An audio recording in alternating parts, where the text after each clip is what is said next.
3 octobre 2015. Des pluies diluviennes s'abattent sur le département des Alpes-Maritimes, placé en vigilance orange alerte crue et inondation.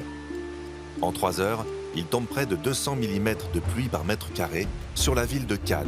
Nous sommes à Prague, la capitale de la République tchèque. La plus longue rivière de la ville est la Vltava. Parmi les 18 ponts qui l'enjambent, on trouve l'historique pont Charles, construit au XVe siècle sous le règne de Charles IV. Une merveille d'architecture médiévale. Au début de l'été 2002, des pluies torrentielles s'abattent sur la capitale tchèque. Sujette aux inondations, la ville a instauré des mesures de prévention 10 ans plus tôt. Les habitants ne sont donc pas inquiets. Le temps était assez surprenant pour un mois de juillet. On observait beaucoup de dépressions et de précipitations. C'est vrai qu'il pleuvait beaucoup, les sols étaient saturés. Il n'y avait aucun doute, on allait être inondé. Mais les habitants de Prague pensaient qu'on serait correctement protégés par la cascade de la Vltava, un barrage construit à la fin des années 80.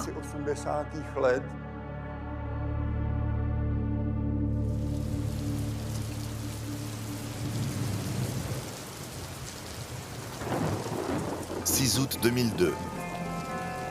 Une violente tempête s'abat sur la ville.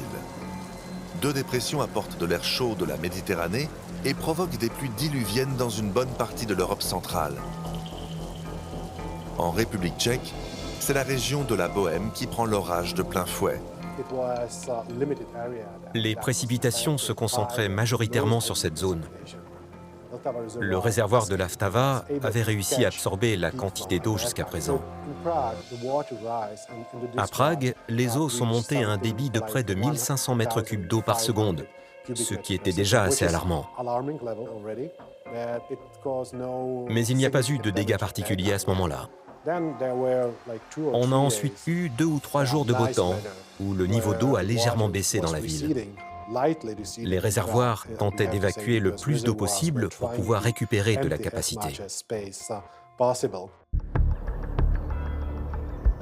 4 jours plus tard, la tempête est enfin passée. Le soleil fait son retour. Les nuages s'éclaircissent dans le ciel bleu de Prague. Les habitants en profitent car les prévisions annoncent un retour de la pluie dans les jours suivants. Mais ils sont loin d'imaginer que le pire est à venir.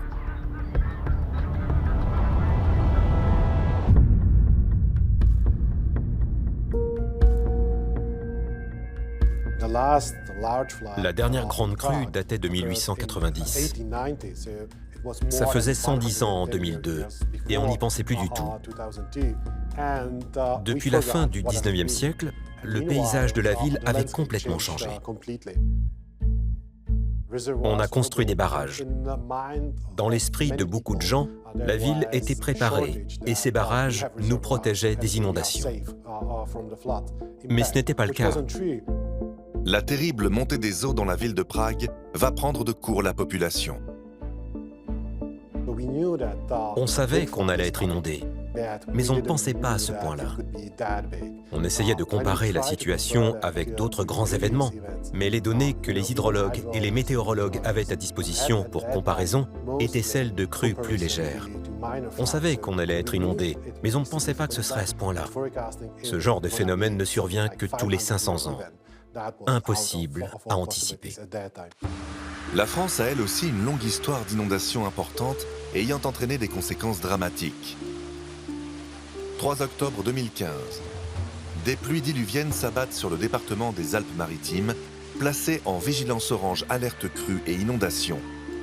En 3 heures, il tombe près de 200 mm de pluie par mètre carré sur la ville de Cannes, soit un tiers de ce qu'il tombe sur Paris en un an.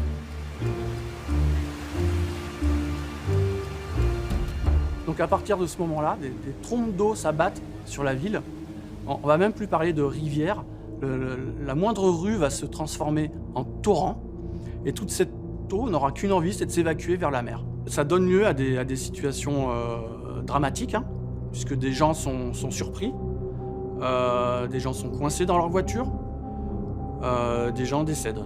Il y a plusieurs parkings où les gens sont allés chercher leur voiture et se sont retrouvés piégés, mais piégés très vite. Les gens nous parlent d'une vague en fait qui est arrivée. Ils sont chez eux en train de regarder la télé. Ils ont de la boue qui arrive assez rapidement en fait. Les images, elles sont quand même très particulières, hein. C'est un peu du sensationnel. On a l'impression d'être dans un film, on vit une certaine irréalité.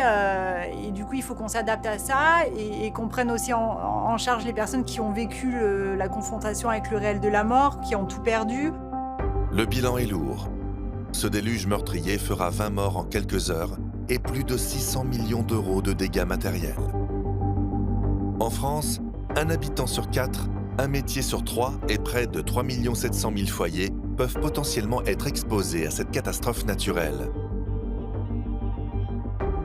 Les inondations constituent le premier risque national majeur en termes de villes affectées et de dégâts potentiels.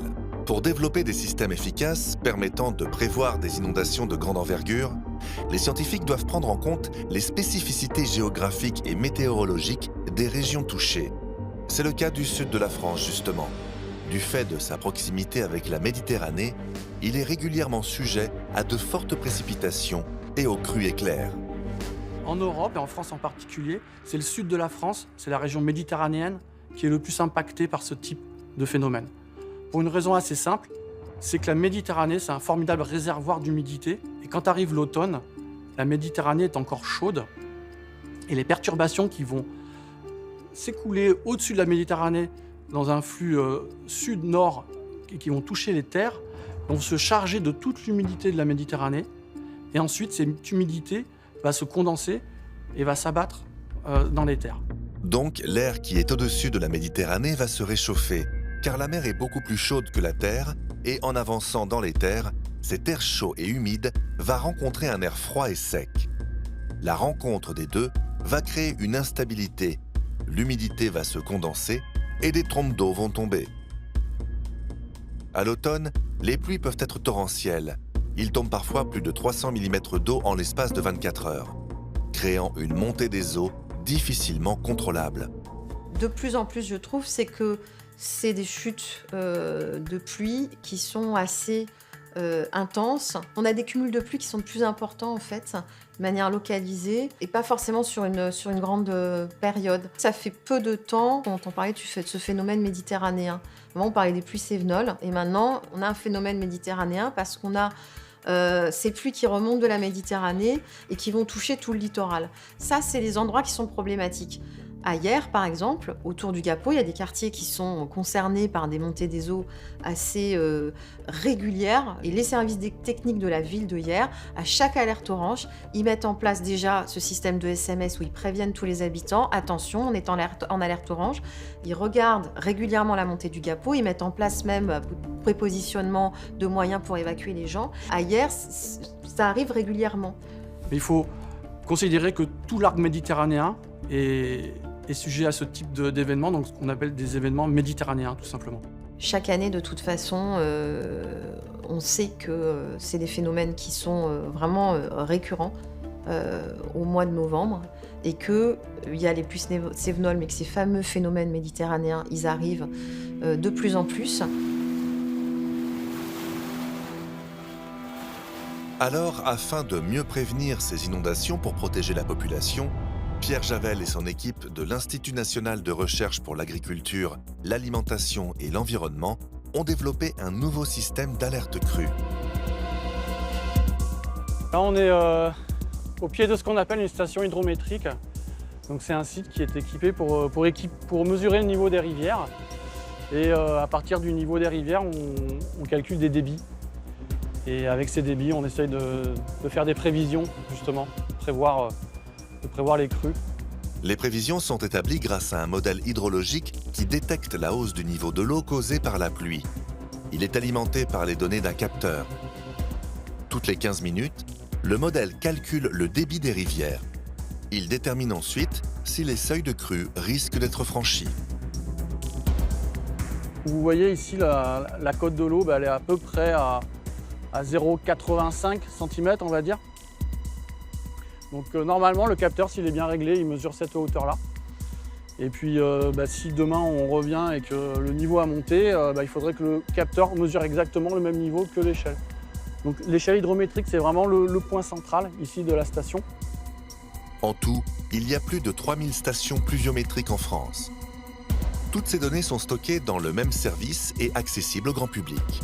Au total, plus de 22 000 km de rivières sont surveillées de près. En fait, en France, sur tous les cours d'eau importants qui traversent de grandes agglomérations, comme par exemple ici à Aix-en-Provence, on installe ce type de capteur pour justement mettre en place des services de prévision des crues pour pouvoir alerter la population en cas de crue. Ouais, l'enjeu est capital. Oui. Un enjeu capital pour éviter que des catastrophes comme celle de la Vésubie en 2020 ne se reproduisent. 2 octobre 2020.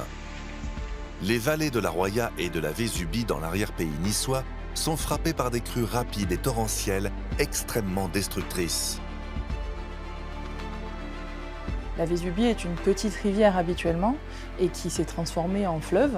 Et puis par-dessus ça, par-dessus la montée des eaux, il y a eu une espèce de vague qui s'est rajoutée et qui a donc emporté en plus des maisons. Et c'est vrai que les habitants qui sont des montagnards, qui ont l'habitude des conditions extrêmes, de la glace, de la neige, de l'eau, ne pensaient pas vivre ça de cette manière, d'autant plus qu'ils avaient déjà vécu des inondations il y a une vingtaine ou trentaine d'années.